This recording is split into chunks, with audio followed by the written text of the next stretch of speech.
Assalamualaikum warahmatullahi wabarakatuh. Bayangkan kalian hidup di zaman penjajahan, di mana setiap sudut negeri dihantui oleh kekerasan dan ketidakadilan. Ketika perang tak lagi melibatkan pasukan besar, melainkan perlawanan yang dilakukan oleh individu-individu yang nekat, tanpa takut mati. Mereka menyerang di jalan, di pasar, di taman, bahkan di markas tentara Belanda. Mereka tidak peduli siapa targetnya, serdadu, pejabat, bahkan anak-anak Belanda pun bisa menjadi sasaran. Inilah yang oleh Belanda disebut Acehmoorden, atau yang kita kenal dengan Aceh Pungo, Aceh Gila. Tapi apakah ini benar-benar kegilaan? Atau justru bentuk keberanian yang lahir dari penderitaan dan keinginan untuk membalas dendam? Sebuah perlawanan yang begitu ekstrim hingga membuat Belanda ketakutan dan mempertanyakan kewarasan orang-orang Aceh. Sebelum kita lanjut, jangan lupa untuk subscribe, like, komen, share dan nyalakan lonceng notifikasinya, agar Anda tidak ketinggalan video-video terbaru dari kami. Pernah dengar istilah Aceh Pungo? Dalam bahasa Belanda, ini disebut Acehmoorden, yang artinya kira-kira Aceh Gila. Kata Pungo sendiri dalam bahasa Aceh berarti gila atau crazy. Tapi, jangan salah paham. Ini bukan soal gangguan jiwa, tapi keberanian luar biasa yang dianggap di luar nalar oleh Belanda. Jadi, apa sebenarnya Aceh Pungo?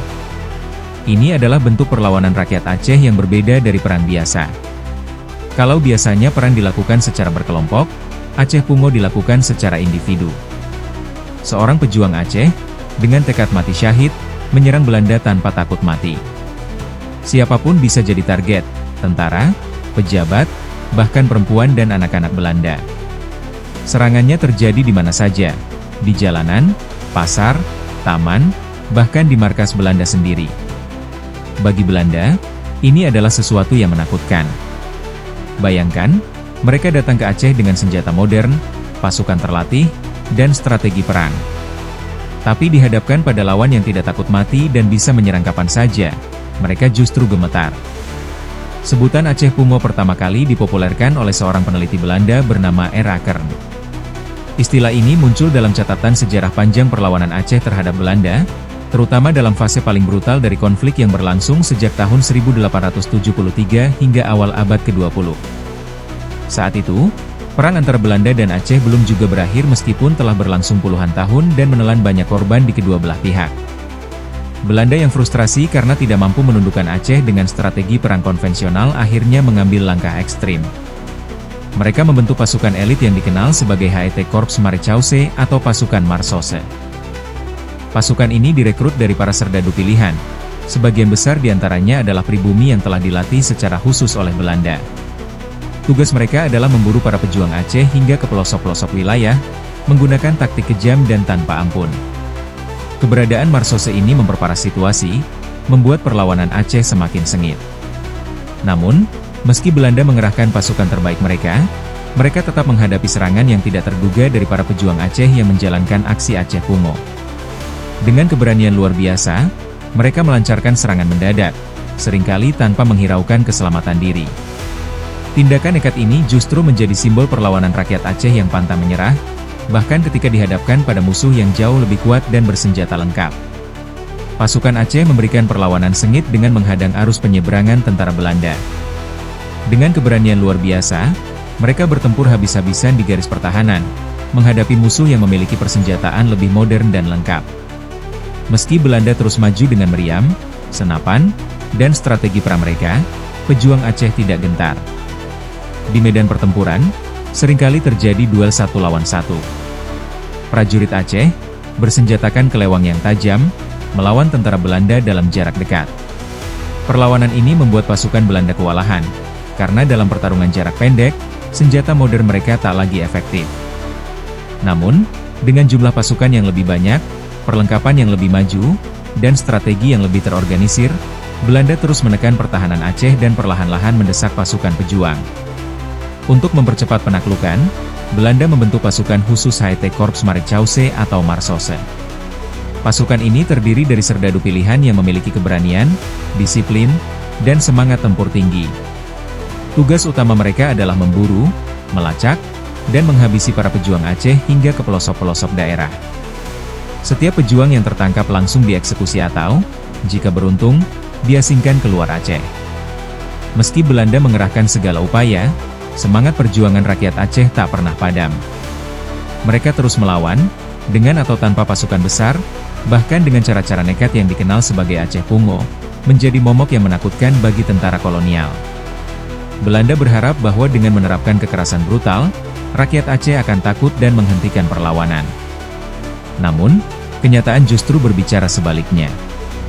Kekejaman yang mereka lakukan hanya memperdalam kebencian dan menyalakan api dendam di hati rakyat Aceh. Setiap pejuang yang gugur meninggalkan luka yang tak terobati bagi keluarga mereka. Ayah, ibu, anak, menantu, sanak saudara, yang menyaksikan kebiadaban pasukan kolonial. Perkiraan moderat menyebutkan bahwa Perang Aceh Belanda telah merenggut seperempat populasi rakyat Aceh saat itu. Kekejaman Belanda melahirkan perlawanan dengan cara yang berbeda. Para pejuang Aceh yang masih bertahan tidak lagi mengandalkan peperangan besar atau gerilya berkelompok. Mereka berjuang seorang diri, dengan keberanian dan tekad yang tak tergoyahkan. Inilah yang kemudian dikenal oleh Belanda sebagai Aceh Moorden atau Het is en typische Aceh Moord, yang berarti, pembunuhan khas Aceh. Bagi orang Aceh sendiri, tindakan ini disebut Poh Kaphe, bunuh kafir. Pejuang Aceh yang menjalankan aksi ini menyerang musuh tanpa memandang siapa mereka, tentara Belanda, orang sipil, bahkan perempuan dan anak-anak sekalipun bisa menjadi sasaran. Serangan dilakukan di mana saja, di jalanan, di pasar, di taman, hingga ke dalam tangsi-tangsi militer Belanda. Tindakan ini bukan sekadar balas dendam, tetapi juga sebuah perlawanan terakhir untuk menunjukkan bahwa rakyat Aceh tidak akan pernah tunduk kepada penjajahan, meskipun harus bertaruh nyawa. Antara tahun 1910 hingga 1920, aksi Poh Kaphe terjadi sebanyak 79 kali. Korban di pihak Belanda mencapai 12 orang tewas dan 87 luka-luka, sementara di pihak Aceh, 49 pejuang gugur dalam aksi nekat ini. Puncaknya terjadi pada tahun 1913, 1917, dan 1928, dengan rata-rata 10 serangan setiap tahunnya. Sementara itu, pada tahun 1933 dan 1937, serangan masih terjadi masing-masing sebanyak 6 dan 5 kali. Dampak perang ini sangat besar bagi rakyat Aceh. Sejarawan Paul van Teveer dalam bukunya The Aceh Oorlog mencatat bahwa dalam kurun waktu 1899 hingga 1909, lebih dari 21.865 rakyat Aceh tewas, atau hampir 4% dari total populasi saat itu. Angka ini terus meningkat, dan pada tahun 1914 jumlah korban bertambah menjadi 23.198 jiwa. Jika dihitung secara keseluruhan, jumlah korban jiwa akibat perang antara Aceh dan Belanda dalam periode 1873 hingga 1914 hampir menyamai jumlah korban di masa perang 1873 hingga 1899. Namun, penderitaan rakyat Aceh tidak berhenti di situ. Kekerasan dan perlawanan terus berlanjut hingga tahun 1942. Bahkan, di akhir November 1933, aksi Poh Kaphe masih berlangsung.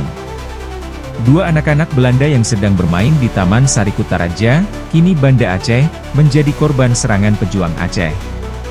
Ini adalah bukti bahwa meski telah ditekan selama puluhan tahun, semangat perlawanan rakyat Aceh terhadap penjajahan tak pernah benar-benar padam.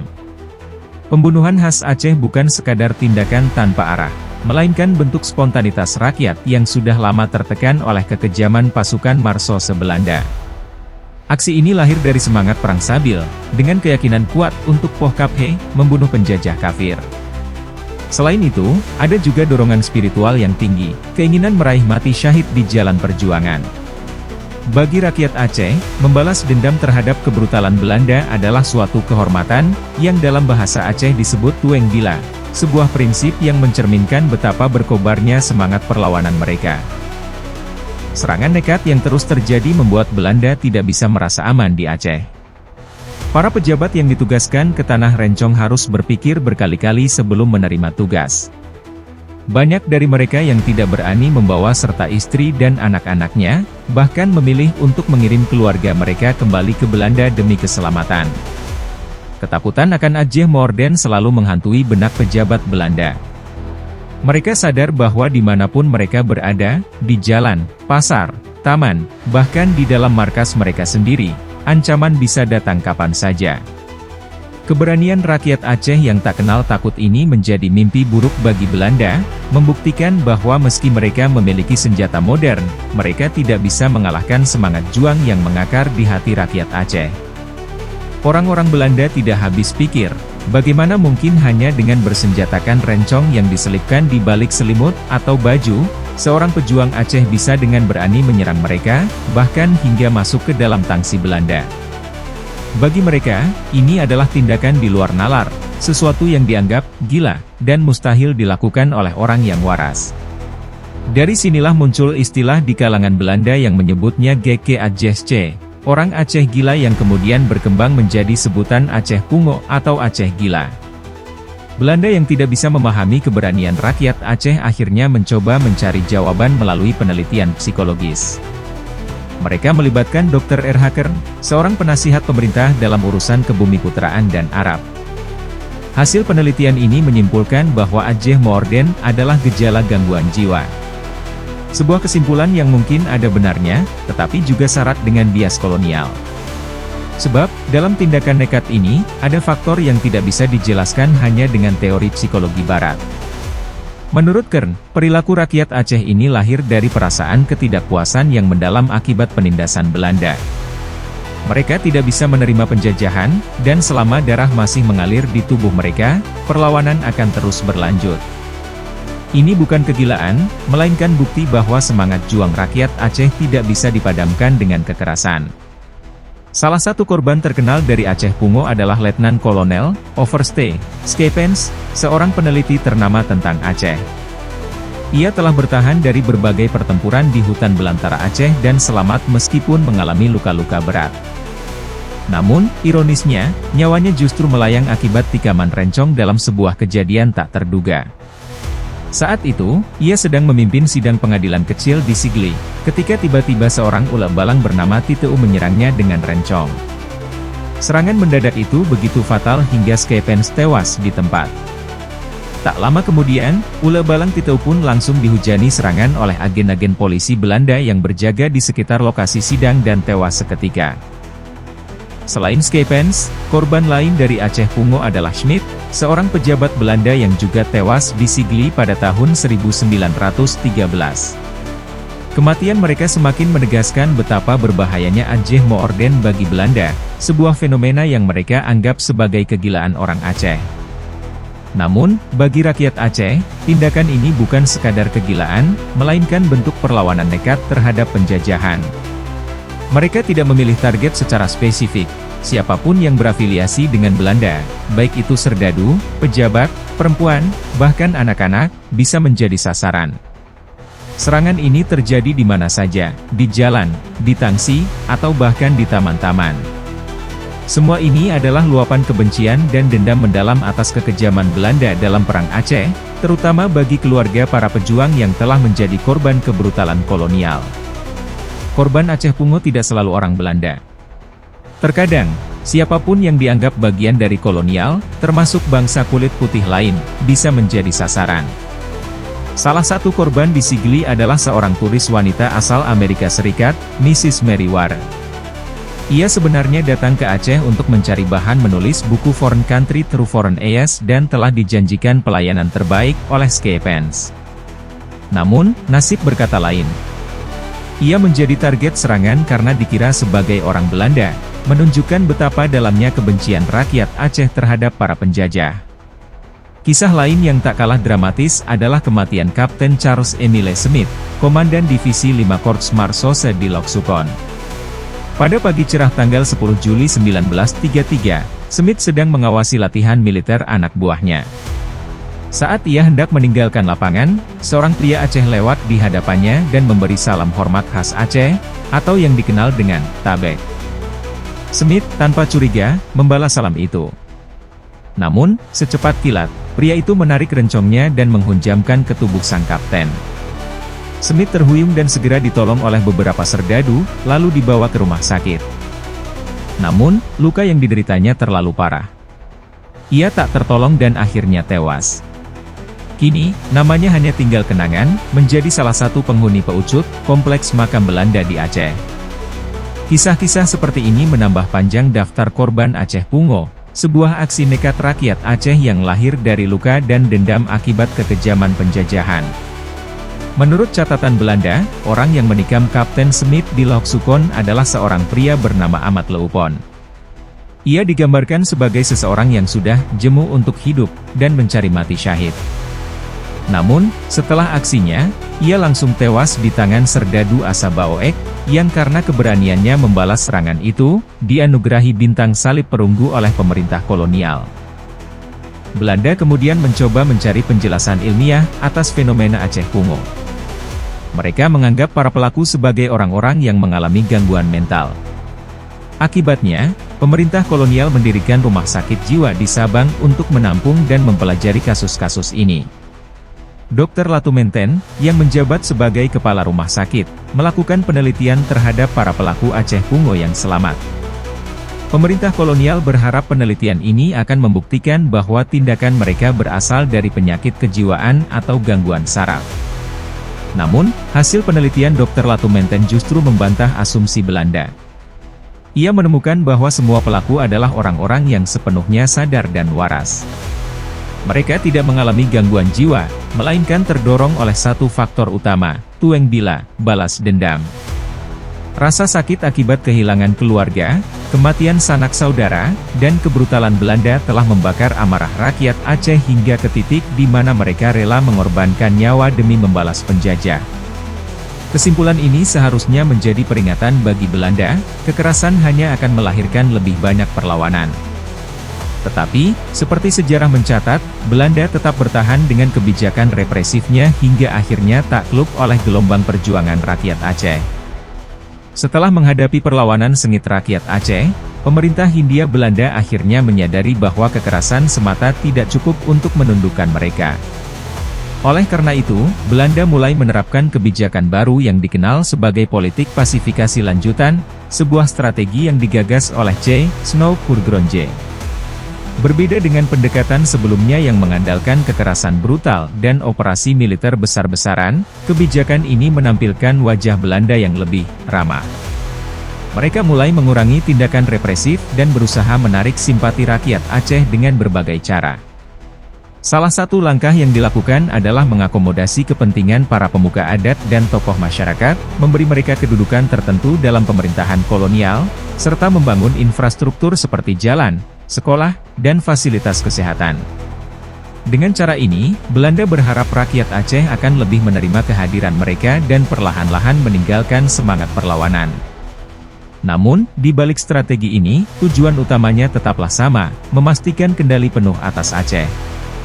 Belanda sadar bahwa perlawanan fisik mungkin bisa diredam untuk sementara, tetapi semangat juang rakyat Aceh tidak akan mudah dipadamkan. Itulah sebabnya mereka mencoba pendekatan yang lebih halus, tetapi tetap syarat dengan kepentingan kolonial. Meski demikian, sejarah membuktikan bahwa kebijakan ini tidak serta-merta membuat rakyat Aceh tunduk. Perlawanan terus berlanjut dalam berbagai bentuk, baik secara terang-terangan maupun melalui gerakan bawah tanah. Perlawanan rakyat Aceh bukan sekadar cerita tentang peperangan, tapi juga tentang tekad, keberanian, dan harga diri.